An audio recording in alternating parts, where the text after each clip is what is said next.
Kisah pemilik dua kebun yang sombong. Kisah ini disebutkan di Al-Quran Surah Al-Kahfi ayat 32 hingga ayat 44. Kisah ini menceritakan tentang pemilik kebun yang dibutakan oleh kenikmatan dunia sampai mengingkari hari kiamat. Allah memberikan pelajaran bagi kita melalui kisah ini tentang akibat seseorang yang sombong dengan menimpakan musibah berupa angin topan yang dahsyat menghancurkan perkebunannya. Pada suatu masa, ada dua orang laki-laki yang bersahabat sejak kecil. Walaupun bersahabat, keduanya memiliki kehidupan yang berbeda. Salah satu dari mereka adalah pemilik perkebunan atau si kaya, dan satunya lagi hanya laki-laki biasa atau si miskin. Sayangnya, si kaya ini memiliki sifat yang sombong. Kesombongan si kaya disebabkan karena ia memiliki dua kebun anggur yang sangat luas. Masing-masing kebun anggurnya dikelilingi pohon kurma yang lebat. Di tengah-tengah kebun mengalir sungai yang airnya sangat jernih. Sungguh indah sekali penampakan kebun itu membuat mata seakan tak ingin lepas memandangnya. Wahai saudaraku, lihatlah kebunku yang luas ini. Pohon anggurnya tidak pernah berhenti berbuah dan sangat enak rasanya saat dimakan.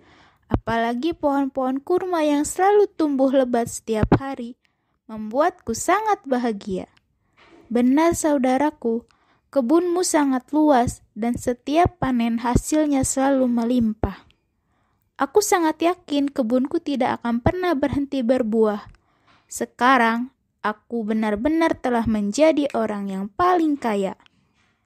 Tapi ingat wahai saudaraku, semua ini hanyalah pemberian dari Allah. Jangan sampai kau menjadi sombong dan lupa untuk bersyukur kepada Sang Maha Pemberi Rizki.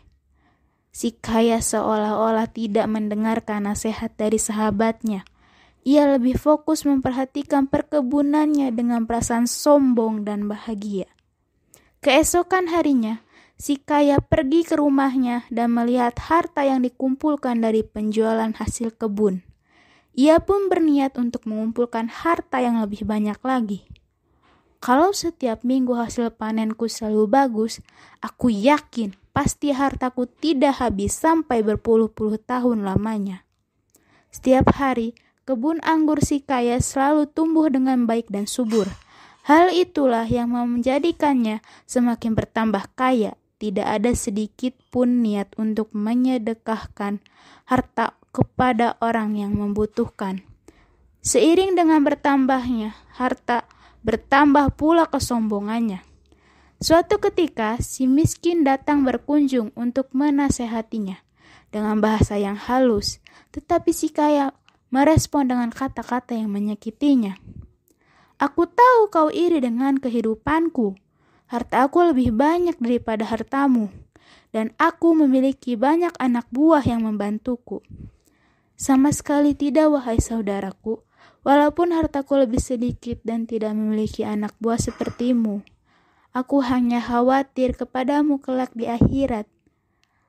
Aku kira hari kiamat tidak akan pernah terjadi.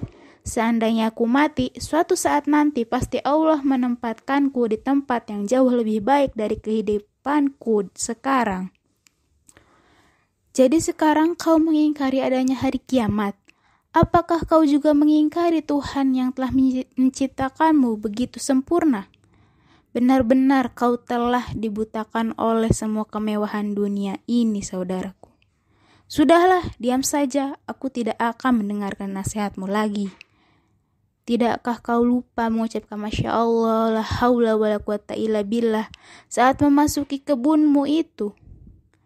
Itu adalah salah satu ungkapan syukur kepada Allah atas semua kenikmatan ini.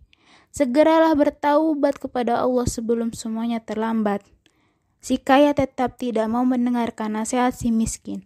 Ia mengusir si miskin karena rasa sahabatnya terlalu iri dengan semua harta yang dimilikinya. Setelah kepulangan si miskin, si kaya tidak berhenti untuk memamerkan hasil kebunnya kepada orang-orang di sekitarnya.